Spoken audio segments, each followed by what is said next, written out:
नमस्कार, आप देख रहे हैं सिटी न्यूज और दिन भर की तमाम खबरों के साथ मैं प्रीति सागर। खबरों में बात करेंगे सबसे पहले आज की सुर्खियों की। दलमा से मारदू गांव में शिकार करने घुसा बाघ हो गया कैद। रेस्क्यू के लिए वन विभाग और प्रशासन पहुंचे मौके पर। आदित्यपुर में रात के अंधेरे में कटरा गैंग का खौफ, युवक को मारपीट कर किया घायल, पुलिस जांच में जुटी। सिद्धगोड़ा से बाइकर्स गैंग के 10 लोग पकड़ाए, हथियार समेत अन्य सामान जब्त। और बिष्टपुर में काम के दौरान बिजली कर्मचारी की मौत, एक घायल। खबरें अब विस्तार से। दलमा से पहुंचा मादरू गांव में शिकार करने घर में घुसा बाघ कैद हो गया, ग्रामीणों की लगी भीड़। उड़ीसा राज्य के सिमलीपाल टाइगर रिजर्व सेंटर से पहुंचे चांडिल अनुमंडल क्षेत्र होते हुए पश्चिम बंगाल पुरुलिया जिले के बादुवान थाना क्षेत्र के बाद पूर्ण दलमा सेंचुरी पहुंचे और उसके बाद कहां गायब हुए दलमा वाइल्ड लाइफ सेंचुरी के पदाधिकारी, किसी को सूचना नहीं था। रॉयल बंगाल टाइगर कहां गया? रांची राजधानी के सिल्ली प्रखंड क्षेत्र के मारदू गांव में पुरेंद्र महतो के घर में सुबह लगभग 5 बजे रॉयल बंगाल टाइगर बाघ घुसा। उस वक्त घर में पुरेंद्र महतो अपनी बकरियों को बाहर निकाल रहा था। बाघ को देखकर पुरेंद्र महतो घबराया नहीं, बल्कि धीरे धीरे बाहर निकला और अपनी बेटी सोनिका और उसकी सहेली को भी खींचकर बाहर निकलते ही पुरेंद्र महतो ने घर का दरवाजा बंद कर दिया और बाघ को घर के अंदर कैद हो गया। घटना की सूचना मिलने पर बड़ी संख्या में ग्रामीण पहुंचे। इधर वन विभाग और प्रशासन भी मौके पर पहुंच गए। फिलहाल नियंत्रण में है, पर बाघ को रेस्क्यू नहीं हो पाया है। सूत्रों के अनुसार बाघ का रेस्क्यू करने के लिए वन विभाग की टीम बुलाई गई है। इसके बाद ही रेस्क्यू ऑपरेशन चलाया जाएगा।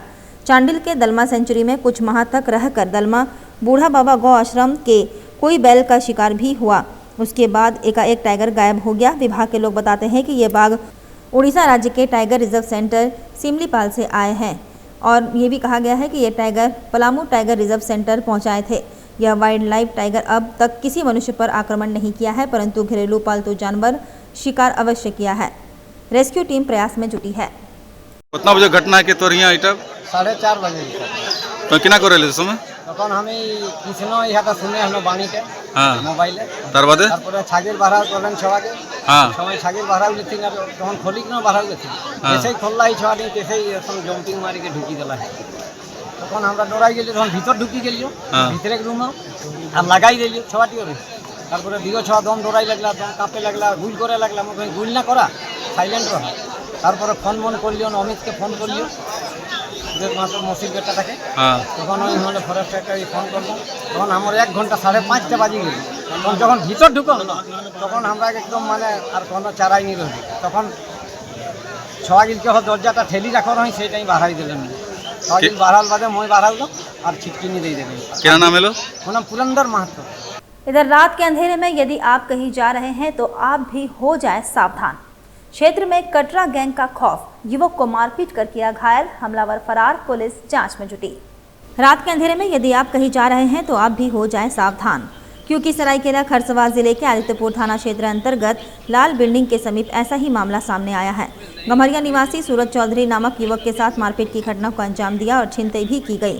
घायल युवक को लगभग 15 युवकों ने मारा और जान से मारने की धमकी दी। मिली जानकारी के अनुसार इस घटना में घायल सूरज के साथ मारपीट करने वाले आरोपियों में अमन और आशीष नाम के 2 युवकों का नाम सामने आया है, जो कि केडिया और बोलाईडीह के रहने वाले बताए जा रहे हैं।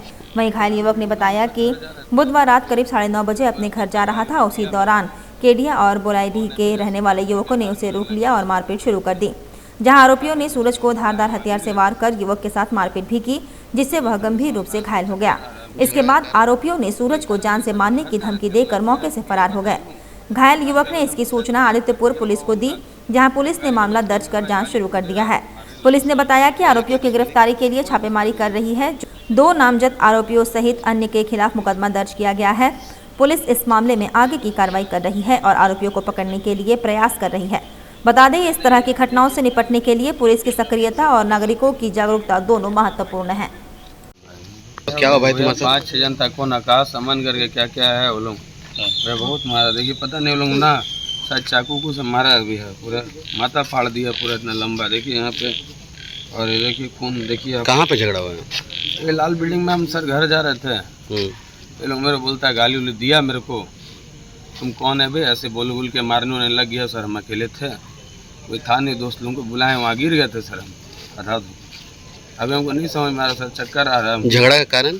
कोई कारण नहीं सर, हम घर जा रहे थे लोग, ऐसे ही पिया हुआ था ये लोग, गाली गलौज हमको शायद हमको लगता है पिया हुआ होगा, तो गाली गलौज किया, बोले भाई गाली क्यों दे रहा है, हमको मारने लग गया। पहले कोई दुश्मनी? कोई दुश्मनी नहीं है सर, कोई दुश्मनी।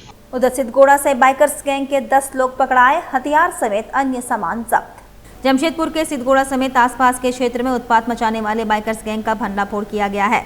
बाइकर गैंग के 10 लोगों को गिरफ्तार किया गया। इनमें से 4 ऐसे लोग शामिल हैं जो कई सारे आपराधिक मामले के आरोपी हैं। उनके पास से एक देसी कट्टा, 2 जिंदा गोली, एक मोबाइल, एक कार और एक मोटरसाइकिल बरामद किया गया है।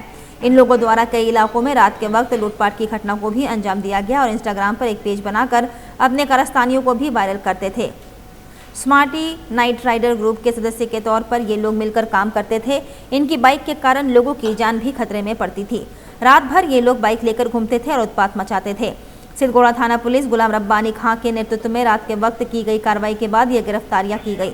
पकड़े गए लोगों में सिद्धगोड़ा के बागुनहातू भारत सेवा श्रम संघ के पास रहने वाले राजा सिंह उर्फ मुर्गी जल्लाद, बागुनहातू गजरा चौक का रहने वाला साहिल सिंह उर्फ रेफर, बागुन नगर टीओपी के पास रहने वाला पीयूष डे, बागुनहातू बिहारी बस्ती निवासी सौरभ कुमार उर्फ लादेन, बारेडी बस्ती पटना लाइन निवासी महेश सिंह भूमिज, बागुनहातू रिवर रोड निवासी शुभम कालिंदी, बागुनहातू समाज कलाब के पास रहने वाले सागर नाग, सिद्धगोड़ा 10 नंबर बस्ती पटमदा रोड निवासी अतीश कुमार नाग, सिद्धगोड़ा 6 नंबर रोड बागुनहातू निवासी मुकेश गोराई और बर्मा माइंस सिद्धू कानू बस्ती निवासी देवा बेहरा शामिल हैं। इनमें राजा सिंह के खिलाफ सिद्धगोड़ा और सीताराम डेरा में 3 केस पहले से दर्ज है। वहीं शुभम कालिंदी पर 1, सागर नाग पर 1 और सौरभ कुमार पर 1 केस दर्ज है। कि जनता से हमें लगातार कंप्लेंट्स आते थे कि यहाँ पे कुछ बाइकर गैंग्स बन चुके हैं जो स्टंटबाजी करते हैं, जिससे अपने जान को तो खतरे में डालते ही हैं, बाकी लोगों के जान को भी खतरे में डालते हैं। तो इसी का हम लोग और इंक्वायरी कर रहे थे तो वरीय पुलिस अधीक्षक महोदय को एक गुप्त सूचना मिली कि not only are they indulging in stunt driving, ऐसा नहीं कि बस स्टंट ड्राइविंग कर रहे हैं, ये लोग छिनतई में, ये लोग चोरी में और लोगों को डराने धमकाने के भी काम में काम स्टार्ट कर दिए। तो इसको लेके हमने डीएसपी हेडक्वार्टर 1 भोला प्रसाद के अंडर एक टीम बनाई थी, जिसमें एक सिद्धगोड़ा थाना प्रभारी गुलाम रब्बानी का बहुत मेजर रोल था। इसमें 25 और 26 को शाम और रात में हमने टोटल 10 लोग को आइडेंटिफाई किया था, जिनके नाम इस प्रकार है। राजा सिंह उर्फ मुर्गी सिद्धगोड़ा का रहने वाला है, साहिल सिंह सरदार सिद्धगोड़ा, पीयूष डे सिद्धगोड़ा, सौरभ कुमार उर्फ लादेन सिद्धगोड़ा, महेश भूमिज सिद्धगोड़ा, शुभम कालिंदी सिद्धगोड़ा, सागर नाग सिद्धगोड़ा, अतीश कुमार नाग सिद्धगोड़ा, मुकेश गोराई सिद्धगोड़ा और देवा बेहरा ये बर्मा माइंस का रहने वाला। आपको बता दें कि इनसे हमने कड़ाई से पूछताछ की और इनसे जब इनके पास जो कुछ सामान थे उसका जांच किया तो हमने कुछ इसमें सामान जब्त किए हैं, जिसमें एक लोहे का देसी कट्टा है, 2 जिंदा गोली है, एक रियलमी कंपनी का मोबाइल है कि जो कि छिनतई का एक मोबाइल था, उसके अलावा एक मारुति कार है जेन कंपनी का जो कि चोरी का था, और उसके अलावा एक स्प्लेंडर मोटरसाइकिल है जिसका कागज़ भी लोग अच्छे तरीके से नहीं दिखा पाए। और हमें जो इसमें शंका है कि ये जो खरीदी गई है ये यही छिनतई चोरी इसी के प्रॉपर्टी इसी से जो पैसा मिला उससे खरीदी गई है, तो प्रोसीड ऑफ क्राइम हो जाता है।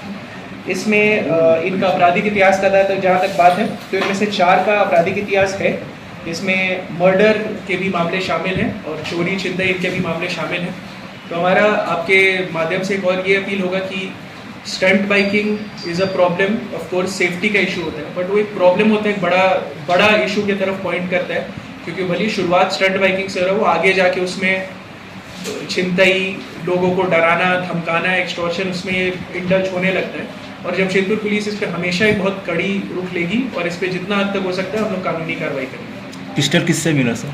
पिस्टल का भी हम लोग पुलिस कस्टडी में लेके इनसे इंटरोगेशन करेंगे उस बारे में। चोरी की जैसे बात बोले सर, तो बागुनहातू में सरना स्कूल में 25वां बार चोरी हुई है, क्या इसमें इनमें शामिल था? ये अभी एक बार इंटरोगेशन का फिर आइडिया रहेगा। इनका जो वैसे मॉडस ऑपरेंडी रहता था वो रहता था सड़क पे चल रहे हैं, कोई महिला दिखी, कुछ सामान छीन लिए, किसी कोई मोबाइल से बात कर रहा है उसका मोबाइल छीन लिया गया, कुछ अगर किसी का रेकी करके चोरी कर लिया गया। स्कूल में अगर ऐसा कुछ मामला है तो उसका हम लोग एक बार जाँच करेंगे, अगर इनका इन्वॉल्वमेंट होगा तो उसको भी। वहीं जमशेदपुर के बिष्टुपुर थाना क्षेत्र अंतर्गत महिंद्रा शोरूम के पास काम के दौरान एक बिजली कर्मचारी की मौत हो गई, जबकि एक घायल हो गया। मृतक के परिजनों को महिंद्रा शोरूम के प्रबंधक ने 7.5 लाख रुपए का मुआवजा राशि दिया। बिष्टुपुर थाना क्षेत्र के विमेंस कॉलेज के सामने महिंद्रा शोरूम के पास काम करने के दौरान एक बिजली कर्मचारी की मौत हो गई, जबकि एक घायल हो गया। जोगसलाई गौरी शंकर रोड निवासी गब्बर महिंद्रा शोरूम में मेन लाइन से वायरिंग करने का काम कर रहा था। उसके साथ एक हेल्पर भी था। इस दौरान वह बिजली की चपेट में आ गया, जिससे गंभीर रूप से घायल हो गया और वह सड़क पर गिर गया। आनंद फानंद में उसे टीएमएच ले जाया गया, जहां चिकित्सक ने उसे मृत घोषित कर दिया। इस घटना के बाद लोगों ने हंगामा किया, जहां महिंद्रा शोरूम के प्रबंधक और मृतक के परिजनों के बीच बैठक में 7.5 लाख रुपया मुआवजा देने पर सहमति बनी। मामला ऐसा है कि कल भाई जो है वो 3:30 बजे उनके पास कॉल आया कि कल तक मेरा काम कंप्लीट चाहिए। तो उनके घर में पार्टी था, उसके बावजूद भी आके इनका काम कर रहे थे, ठीक है। और काम कर रहे थे, जब आप काम करवा रहे हैं तो आपको शोरूम बंद नहीं करना चाहिए। और 7 साढ़े 7 बजे ये शोरूम बंद कर दिए।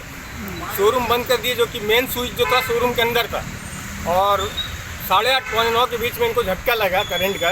तो जब मेन स्विच आप गिराइएगा तो ही ना बच सकते। अब मेन स्विच गिराने के लिए शोरूम खोलना होगा। जो एक बंदा था महिंद्रा शोरूम का, वो शोरूम खोला, खोलते 12-15 मिनट हो चुका था। तो भाई ऊपर में ही एक्सपायर कर चुके थे, ठीक है। हम लोग हॉस्पिटल ले गए, फिर हम लोग थाना गए कंप्लेंट करने के लिए। इन्होंने कहा कि हम लोग बैठ के बात कर लेते हैं। जब बात करने आए तो इन्होंने कहा कि ठीक है, समझौता के तौर पर हम 2 लाख दे रहे हैं। तो यहाँ पैसा का कोई मसला ही नहीं था कि हम आपको 1.5 करोड़ 2 करोड़ मांगे, ऐसा कुछ बात नहीं था। कम से कम इतना कीजिए कि उनका 2 बच्चा है, एक 4 साल की बच्ची, एक 6 साल का लड़का है, एक बूढ़ी माँ है और रेंट के घर पे रहते हैं। और 37 साल उम्र था, उम्र ही क्या था उनका। अब 2 लाख दे के आसान नहीं करे। वो 2 लाख हमारे कोई भी बंदा है, एक गूगल पे मारेगा भी 2 लाख मार सकता है। पैसा का कोई मसला नहीं है। क्या नाम था उनका? उनका नाम गब्बर। कहाँ के रहने वाले थे? जुगसलाई धोबी गली के रहने वाले हैं, वेल्डिंग का काम करते थे। अभी आप लोग क्या बोलना चाहते हैं? अभी हम लोग बोलना कुछ नहीं चाह रहे। हम लोग कहना यही है कि उनका 2 छोटा बच्चे, एक माँ है, वाइफ है, ठीक है। उनका परवरिश के लिए कुछ एक्शन लेना होगा। जो देखिए, कुछ डिमांड नहीं है, डिमांड कुछ नहीं है। कम से कम इतना दे दीजिए कि उनका परिवार कुछ हद तक सुटेबल रहे। आपके कौन थे वो? वो हमारे बहनों के भाई थे। क्या नाम है आपका? हमारा नाम सोनू है। पोटका में अनियंत्रित ऑटो पेड़ से टकराई, हादसे में ऑटो चालक गंभीर रूप से घायल। पोटका थाना क्षेत्र के गीतिलता गांव में एक टेम्पो अनियंत्रित होकर सड़क किनारे पेड़ से जा टकराया। इस हादसे में ऑटो चालक गंभीर रूप से घायल हो गया। घायल की पहचान राजनगर थाना क्षेत्र के हेकेगोड़ा गांव निवासी गणेश बोदरा के रूप में हुई है। प्रत्यक्षदर्शियों के अनुसार गणेश बोदरा टेम्पो लेकर अपने घर से हाता की ओर जा रहे थे, तभी गीतिलता के पास उनका वाहन अचानक अनियंत्रित होकर एक पेड़ से टकरा गया। हादसे के वक्त टेम्पो में कोई अन्य यात्री सवार नहीं था। घटना की सूचना मिलते ही पोटका पुलिस मौके पर पहुंची और घायल चालक को तत्काल सामुदायिक स्वास्थ्य केंद्र पोटका पहुंचाया। वहां प्राथमिक उपचार के बाद स्थिति की गंभीरता को देखते हुए उन्हें एमजीएम अस्पताल रेफर कर दिया गया। पुलिस मामले की जांच कर रही है। इधर 1 दिवसीय मॉक पार्लियामेंट कार्यक्रम आदित्यपुर श्रीनाथ यूनिवर्सिटी पर किया गया, जहां मुख्य अतिथि और गणमान्य व्यक्तियों का स्वागत कुलाधिपति, कुलपति और डीन प्रशासन द्वारा पौधा देकर स्वागत किया गया। मुख्य अतिथि और गणमान्य व्यक्तियों द्वारा दीप प्रज्वलन कर छात्रों द्वारा स्वागत, नृत्य, वंदना, वैशाली अर्पिता किया गया। वहीं स्वागत भाषण कुलाधिपति श्रीनाथ विश्वविद्यालय सुखदेव महतो कर विशिष्ट अतिथि द्वारा भाषण दिया गया। वहीं लोकसभा अध्यक्ष का परिचय, विधायक जमशेदपुर पूर्णिमा दास साहू संसद सत्र शुरू कर मुख्य अतिथि महिला एवं बाल विकास मंत्री भारत सरकार अन्नपूर्णा देवी ने मॉक पार्लियामेंट 50वां पर बताया। मौके पर विधायक पूर्णिमा साहू भी मौके पर उपस्थित थी। मुख्य अतिथि और गणमान्य व्यक्तियों द्वारा विश्वविद्यालय परिसर में पौधारोपण समारोह किया गया। हम युवाओं को बताना चाहते हैं कि वो काला अध्याय 25 जून 1975 किस तरह से आधी रात में संविधान की हत्या की गई, कुचला गया और उसके बाद लोगों की आज़ादी छीन ली गई। न मीडिया कर्मी कुछ बोल सकते थे, न ही अधिवक्ताओं की थी, न कोई सामाजिक और राजनीतिक कार्यकर्ताओं की। तो वो काला अध्याय ये बोलना और फिर वो महसूस करना, तो इस मॉक पार्लियामेंट के माध्यम से हम उन्हें महसूस कराना चाहते हैं कि वो दिन किस तरह का उस समय का रहा होगा। तो पार्टी यही हमारा मकसद है कि युवा इसको जाने और निश्चित रूप से हमारे माननीय प्रधानमंत्री श्री नरेंद्र मोदी जी का ये आह्वान भी युवाओं का है कि आप भी अब राजनीति में आए। तो आज जिस तरह से आज का ये जो कार्यक्रम है, इसके माध्यम से हमारे युवा प्रेरित होंगे और वो देखेंगे कि उस समय किस तरह से क्या ज्यादतियां हुई थी और लोकतंत्र जो हमारा सबसे बड़ा लोकतंत्र है उसकी हत्या अपने निजी स्वार्थ निजी हित के लिए, कुर्सी बचाने के लिए किया गया था। तो ये एक संकल्प का भी दिन है कि आने वाले अब कभी भी देश में इस तरह की ये जो काला अध्याय न आए, तो ये युवा भी इसके माध्यम से संकल्प भी लेंगे। मुख्यमंत्री रघुवर दास ने हेमंत सरकार पर पेसा कानून को जानबूझकर टाल मटोल करने का आरोप लगाया। प्रेस वार्ता के दौरान हेमंत सरकार पर जमकर हमला बोला। साथ ही रघुवर दास ने ये भी कहा कि झारखंड राज्य सरकार में स्वशासन व्यवस्था नहीं चाहती है और न ही आदिवासी समाज का उत्थान चाहती है। उन्होंने कहा कि भाजपा और पूरा विपक्ष लगातार पेसा कानून को लागू करने को लेकर मांग उठा रहा है। पेसा कानून लागू नहीं होने से आदिवासी समाज सड़कों पर उतरकर हमेशा आंदोलन कर रही है। उच्च न्यायालय ने राज्य सरकार के चीफ सेक्रेटरी और मुख्य सचिव को अवमानना का नोटिस भी दिया है। 2024 में उच्च न्यायालय ने पेसा कानून लागू हो इसके लिए 2 महीने का समय दिया था, लेकिन 1 साल बाद भी लागू नहीं किया गया, न ही हाईकोर्ट का पालन किया गया। हेमंत सोरेन किससे डर रहे हैं जो पेसा कानून लागू नहीं कर पा रहे हैं? उन्होंने विधानसभा चुनाव में जनता से वादा किया था कि मेरी सरकार को बनाइए तब मैं पेसा कानून को बनाऊंगा। सरकार भी बन गई, लेकिन जनता का वादा अभी पूरा नहीं किया गया। पेसा कानून नियमावली नहीं बनने के कारण 15वें वित्त आयोग के 1400 करोड़ रुपया लैप्स हो जाएगा। पेसा कानून लागू होने से ग्रामीण अर्थव्यवस्था मजबूत होगा, आदिवासी समुदाय को बल मिलेगा। इधर बादाम पहाड़ पूरी रथ यात्रा स्पेशल ट्रेन का हल्दी पोखर पहुंचने पर मुखिया द्वारा स्वागत किया गया, साथ ही मिठाई भी बांटा गया। पोटका में सुबह 6 बजे बादाम पहाड़ से बादाम पहाड़ पूरी रथ यात्रा स्पेशल ट्रेन रवाना हुई। हल्दी पोखर रेलवे स्टेशन में 7:43 पर पहुंची। वहीं मुखिया देवी कुमारी भूमिज द्वारा पूरी स्पेशल ट्रेन को माला पहनाकर स्वागत किया गया, साथ ही मिठाई भी बांटा गया। मुखिया ने बताया कि राष्ट्रपति द्रौपदी मुर्मू के पहल पर सुदूर ग्रामीण क्षेत्र के रहने वाले लोगों को रथ यात्रा के दर्शन के लिए पूरी स्पेशल ट्रेन चलाया जा रहा है, जो काफ़ी सराहनीय पहल है। उन्होंने कहा कि इस पूरी स्पेशल ट्रेन के चलने से ग्रामीण क्षेत्र के लोग अब पूरी रथ यात्रा का दर्शन कर पाएंगे। सुबह 6 बजे बादाम पहाड़ से रथ यात्रा स्पेशल ट्रेन रवाना होगी, जो जमशेदपुर होते हुए पूरी रात के 9 बजे पहुँचेगी।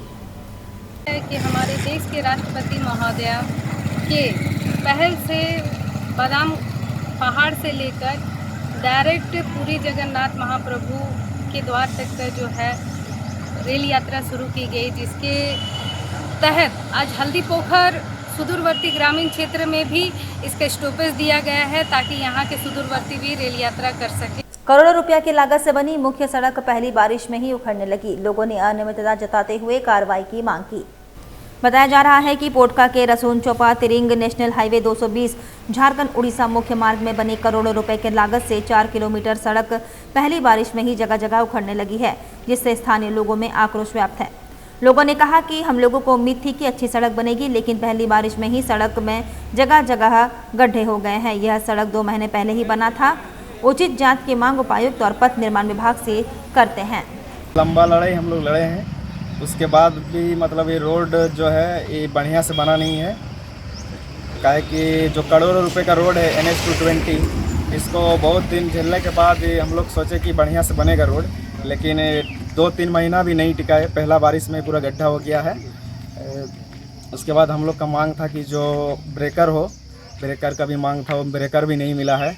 उसकी वजह से जो गाड़ी सब आ रहा है पूरा स्पीड में आ रहा है, और जो ये खंबा उम्बा साइड में पूरा ठोक के चला जा रहा है पूरा। और मतलब हम लोग का गांव का सुरक्षित नहीं है पूरा। इसके बावजूद भी हम लोग का मांग है कि रोड का जो ठेकेदार है उसके ऊपर कार्रवाई हो और जल्द से जल्द ये सब ठीक करने का मतलब ये मांग करते हैं। वहीं जमशेदपुर के साक्षी स्थित श्री श्री शीतला माता मंदिर में 10 दिवसीय लक्ष्मी नारायण महायज्ञ का आयोजन किया गया, जहां 1000 महिलाओं ने कलश में जल भरकर इस महायज्ञ का शुभारंभ किया। शहरवासियों और देशवासियों के सुख शांति और समृद्धि के लिए साक्षी स्थित श्री श्री शीतला मंदिर परिसर में लक्ष्मी नारायण महायज्ञ की शुरुआत की गई, जहां 1000 महिलाओं ने मंदिर से स्वर्णरेखा घाट पहुंचकर वहां से जल भरकर पुनः मंदिर लौटकर इस यज्ञ की शुरुआत की। मंदिर के पुरोहित ने बताया कि इस 10 दिवसीय महायज्ञ के कथावाचकों द्वारा प्रतिदिन श्रद्धालुओं के समक्ष कथा का अमृतपान किया जाएगा। उन्होंने बताया कि अंतिम दिन प्रसाद के साथ इस महायज्ञ का समापन होगा। और जन कल्याण के लिए जग होता है, जग होने से होती है और अन्न से ही जीव का पालन पोषण होता है, इसीलिए हम लोग जग करते आ रहे हैं। वक्त तो चला है अब एक छोटे से ब्रेक का। ब्रेक के बाद खबरें और भी है, तब तक के लिए देखते रहिए सिटी न्यूज। रेमंड अपने कपड़ों और परिधान उत्पादों विशेष रूप से शूटिंग्स शर्टिंग्स कपड़ों के लिए प्रसिद्ध है। लोग शादी के सीजन में खासकर रेमंड के ही सूट्स की खरीदारी करते हैं, तभी तो रेमंड द कंप्लीट मैन कहा गया है। साथ ही रोजाना ऑफिस में पहनने के लिए फॉर्मल्स कपड़े भी लोग रेमंड के ही पसंद करते हैं। अब जमशेदपुर के मानगो में भी रेमंड शोरूम का नया ब्रांच खुल गया है, जहां आप अपने पसंद की शूटिंग, शर्टिंग्स, रेडीमेड और एक्सेसरीज की जमकर खरीदारी कर सकते हैं। रेमंड शॉप में चल रहा है स्पेशल ऑफर। यहां आपको 15,000 की खरीदारी पर मिलेगा एक सिल्वर कॉइन मुफ्त, साथ ही 5,000 की खरीदारी पर एक पिलो। हमारा पता है opposite nature park, road number 15, Jawahar Nagar, Mango, Jamshedpur. हमारा फोन नंबर है 7870302288।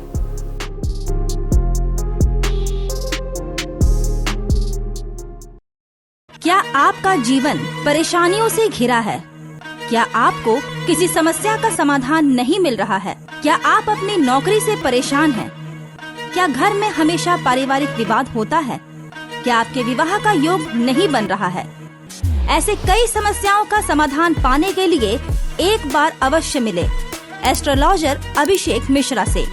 जी हाँ, एस्ट्रोलॉजर अभिषेक मिश्रा विगत 12 वर्षों से कामाख्या में ज्योतिष विद्या सीखी है और अब लोगों की हर परेशानियों का समाधान करते हैं।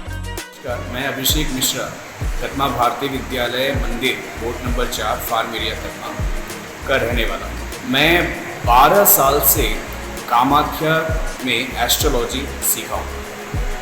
मैं कामाख्या में ही था। 2023 में मैं यहाँ आया हूँ। 3 साल से जमशेदपुर के लोगों को जो भी समस्याएं हैं, जैसे बीमारियों से समस्याएं, पैसों के लिए समस्याएं, नौकरी पेशा के लिए समस्याएं, फैमिली प्रॉब्लम के लिए समस्याएं, जो भी समस्याएं हैं, मैं उसका निवारण करता हूँ। एस्ट्रोलॉजर अभिषेक मिश्रा से आप सुबह 8:30 से 11:30 और शाम 6 बजे से रात्रि 8:30 बजे तक मिल सकते हैं। हमारा पता है Bharatiya Vidyalaya Mandir, road number 4, farm area, Kadma. हमारा कॉन्टेक्ट नंबर है 7319883529। तो देर ना करें और जल्द ही आकर मिले एस्ट्रोलॉजर अभिषेक मिश्रा से और अपनी समस्याओं का समाधान पाएं। अब जल्द शुरू होने वाला है फन वर्ल्ड डिज्नीलैंड। जी हाँ, अब आपके शहर जमशेदपुर में आप सभी के बीच भरपूर मनोरंजन लेकर एक बार फिर आ गया है फन वर्ल्ड डिज्नीलैंड।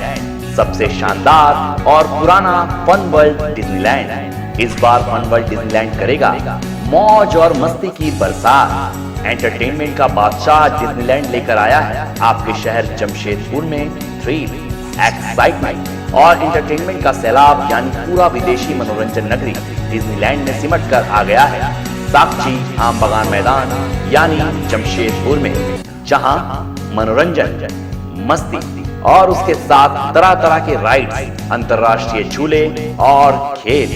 इस बार का खास आकर्षण हेलीकॉप्टर व वाटर बोट के साथ जॉइंट व्हील, टोरा टोरा, स्लाम्बो, break dance, jumping frog, Mickey Mouse, jumping motor bike, 3D game, साथ में और भी बहुत कुछ।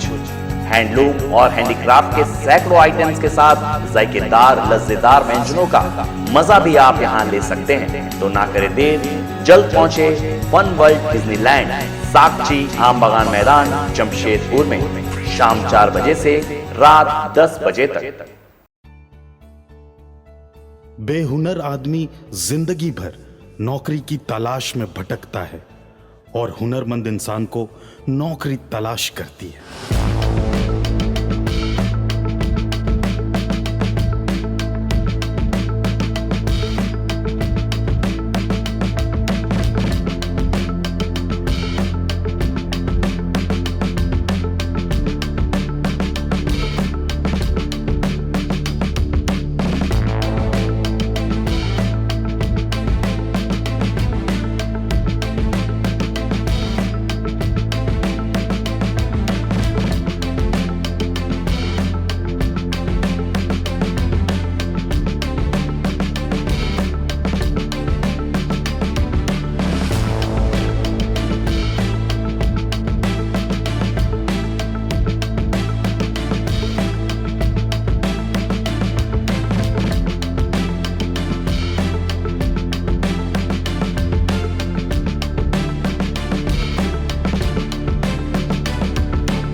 भी सिखाएंगे और नौकरी भी दिलाएंगे।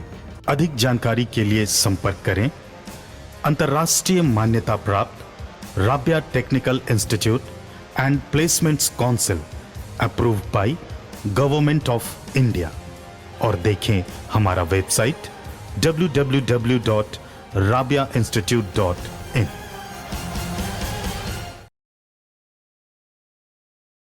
ब्रेक के बाद मैं प्रीति सागर एक बार फिर से आपका स्वागत करती हूं। 27 जून को जगत के नाथ महाप्रभु जगन्नाथ की रथ यात्रा निकाली जाएगी। इस यात्रा को गुड़ीचा यात्रा भी कहा जाता है। जमशेदपुर शहर समेत आसपास के इलाकों में कुल 10 स्थानों से रथ यात्रा निकाली जाएगी। इसे लेकर जमशेदपुर जिला प्रशासन ने विधि व्यवस्था एवं ट्रैफिक व्यवस्था को संभालने की पूरी तैयारी कर ली है। नगर पुलिस अधीक्षक कुमार शिवाशीष ने खुद गुरुवार को कई मंदिरों समेत यात्रा के रूट का निरीक्षण किया। उन्होंने कहा कि तमाम तैयारियां पूरी कर ली गई है। यात्रा के दौरान विधि व्यवस्था समेत ट्रैफिक व्यवस्था दुरुस्त रहे, इसकी भी श्रद्धालुओं को कोई असुविधा न हो, जिला प्रशासन इसे सुनिश्चित भी कर रही है। तैयारी की गई है। 27 जून 2025 को जमशेदपुर में रथ यात्रा निकलेगी। इसके लिए हम लोग जितने हमारे DSPs हैं, थाना प्रभारी हैं, ट्रैफिक इंचार्ज और जितने भी इसमें स्टेक होल्डर्स इन्वॉल्व, सबके साथ पूरे इलाकों को घूम रहे हैं। रूट का भौतिक सत्यापन कर ले रहे हैं ताकि किसी तरह से कोई परेशानी नहीं हो। वरीय पुलिस अधीक्षक महोदय और उपायुक्त महोदय के द्वारा पहले ही मीटिंग कर दिया गया है, जिसमें सारे विभाग शामिल हो, भले वो JNAC हो, MNAC हो, इलेक्ट्रिसिटी डिपार्टमेंट, तो सबको अपना रोल्स क्लियर है। हम लोग बस एक बार फाइनली गिन के देख ले रहे कि कल की तैयारी थी और क्या क्या बचा है, उसको आज हम लोग खत्म करेंगे और कल तक ही जमशेदपुर में अच्छे से वाला आयोजन। एक बार भगदड़ भी हो चुका है, कई लोग घायल भी हुए थे, उसको लेकर क्या तैयारी कैसी? इसीलिए ये प्रिपरेशन किया ही जा रहा है कि वैसा फिर से एक अनफॉर्चुनेट इंसिडेंट यहाँ पे नहीं होगा कभी भी, तो इसी के लिए प्रिपरेशन किया जा रहा है। ट्रैफिक के सफिशिएंट लोग रहेंगे, पुलिस के भी लोग रहेंगे, मजिस्ट्रेट्स की भी प्रतिनिधि हो गई है, तो इस बार भगवान करे से। जमशेदपुर में 12 जगह से रथ यात्रा की तैयारी चल रही है। पिछले साल 11 जगह से निकला था, इस साल 12 जगह से रथ यात्रा जो है निकलना है, जो भव्य रूप से विष्णुपुर, मानगो, परसोडी, कदमा से निकलना है। उसको लेकर जिला प्रशासन से हम लोगों ने कोऑर्डिनेट किया था, हिंदू पीठ के सदस्यों ने, कि रथ यात्रा को बेहतर और सुरक्षित तरीके से कैसे किया जाए। लाखों लोग रोड पे होते हैं और ट्रैफिक की व्यवस्थाएं जो होती है वो चरमरा जाती है, तो आम जनता को भी परेशानी नहीं हो और रथ यात्रा में जो भक्त शामिल होंगे प्रभु जी की रथ को खींचने के लिए, चाहे महिला हो या पुरुष हो, उनको भी किसी प्रकार का कोई दिक्कत नहीं हो, सुरक्षा को लेकर कोई दिक्कत नहीं हो, ट्रैफिक को लेकर कोई दिक्कत नहीं हो। रथ यात्रा के दरमियान देखा गया है कि पैकेट मार जो होता है वो सक्रिय हो जाते हैं, उसको लेकर भी हम लोगों ने सिटी SP और सीनियर SP और DC से हम लोगों ने बात किया कि विशेष रूप से सिविल ड्रेस में जो है वो पुलिस के लोग रहेंगे। मानगो में कहाँ से निकलेगा? मानगो में जो है बड़ा हनुमान मंदिर से ये रथ यात्रा निकलेगा, मानगो गोल चक्कर होती है, डिमना जाएगा, डिमना से आकर राजस्थान भवन के पास ये यात्रा समाप्त होगी। धन्यवाद। झारखंड विधानसभा की लोक लेखा समिति ने सभापति एवं बरही विधायक मनोज यादव की अध्यक्षता में सर्किट हाउस सभागार में जिला प्रशासन के पदाधिकारियों के साथ बैठक की। बैठक में जिले में संचालित विभिन्न योजनाओं, परियोजनाओं एवं वित्तीय प्रबंधन से संबंधित बिंदुओं की विस्तार से समीक्षा की गई। समिति ने योजनाओं की प्रगति, बजट उपयोग, पारदर्शिता एवं जनहित में क्रियान्वयन को लेकर कई आवश्यक दिशा निर्देश दिए। साथ ही यह भी निर्देशित किया कि सार्वजनिक धन का सदुपयोग सुनिश्चित करते हुए सभी योजनाएं तय समय सीमा के भीतर पूर्ण हो। बैठक में विशेष रूप से वित्तीय वर्ष 2008-9 से 2018-19 तक विभिन्न विभागों के माध्यम से क्रियान्वित योजनाओं में व्यय और वित्तीय प्रबंधन की समीक्षा की गई। साथ ही समिति द्वारा जिले में शिक्षा, स्वास्थ्य, पेयजल, सड़क एवं ग्रामीण विकास से जुड़ी योजनाओं की प्रगति पर विशेष बल देते हुए संबंधित विभागों को आवश्यक कार्रवाई करने हेतु निर्देशित किया गया। सभापति ने कहा कि लोकहित के कार्यों में विभागीय समन्वय और बेहतर निगरानी से और अधिक पारदर्शिता एवं प्रभावशीलता लाई जा सकती है। और हम लोगों को पहले से हम लोग का एजेंडा तय होता है, कंडिकाएँ तय होती है और जिन विभागों को ऑब्जेक्शन इस्टेब्लिश करते हैं उसको हम लोग उसको डिस्कस करते हैं, उसका समाधान करने के लिए हम लोग उनसे विचार विमर्श करते हैं। और इसी तरह में बहुत सारे विभाग हैं, पशुपालन थे, सिंचाई थे, नगर विकास थे, पंचायती राज थे और अन्य विभाग थे। सारे विभागों के कंडिका को हम लोग कार्रवाई हम लोग का डिस्कशन भी किए और उसको रिपोर्ट लेंगे और उस रिपोर्ट को जब कंडिका को अस्त करने के लिए, कंडिका को समाप्त करने का हम लोग का उद्देश्य होगा, ये कंडिका समाप्त हो जाए, ऑब्जेक्शन खत्म हो जाए। Bihar Jharkhand income tax employ federation द्वारा अपने लंबित मांगों को लेकर आंदोलन शुरू कर दिया गया है। फेडरेशन के जमशेदपुर इकाई ने गुरुवार को काला बिल्ला लगाकर विभागीय कार्यालय के समक्ष प्रदर्शन किया। साथ ही आगामी 9 जुलाई तक मांगे पूरी नहीं होने पर उग्र आंदोलन की चेतावनी भी दी। फेडरेशन के उपाध्यक्ष ने इस बाबत कहा कि इस वर्ष यानी ट्रांसफर नियमावली 2025 को वापस लिए जाने की मांग एवं विभागीय कार्यालय के तमाम संसाधनों को दुरुस्त करने की मांग इसमें मुख्य रूप से शामिल है।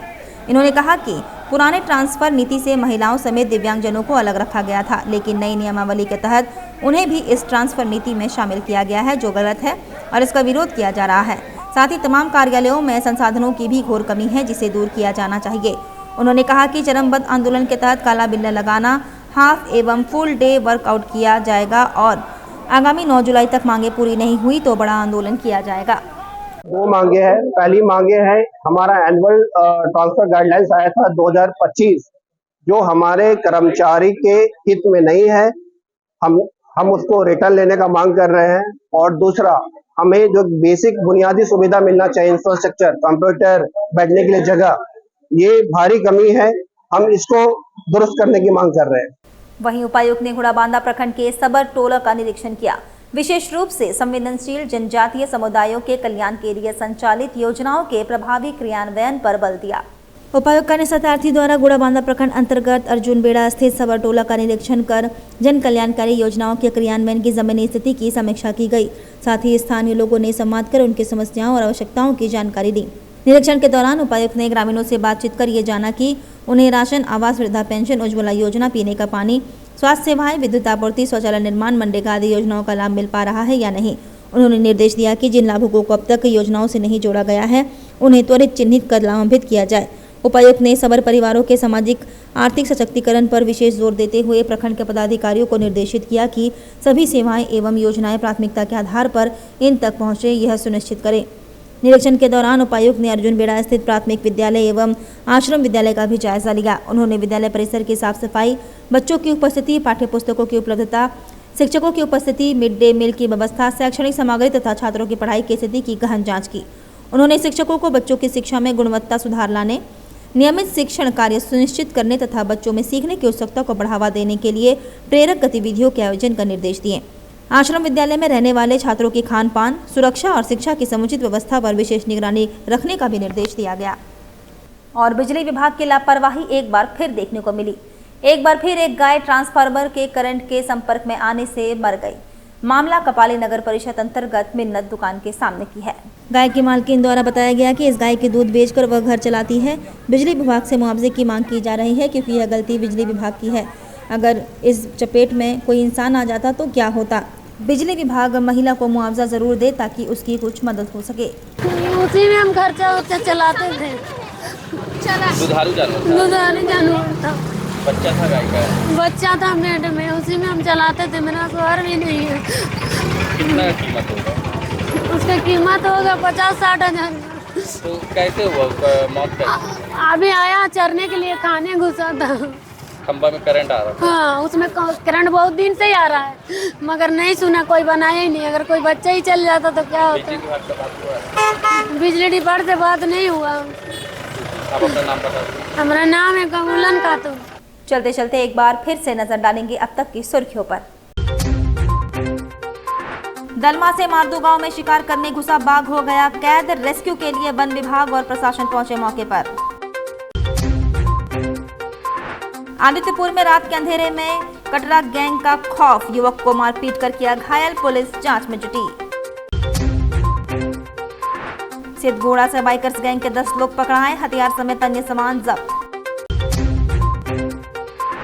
और बिष्टुपुर में काम के दौरान बिजली कर्मचारी की मौत, एक घायल।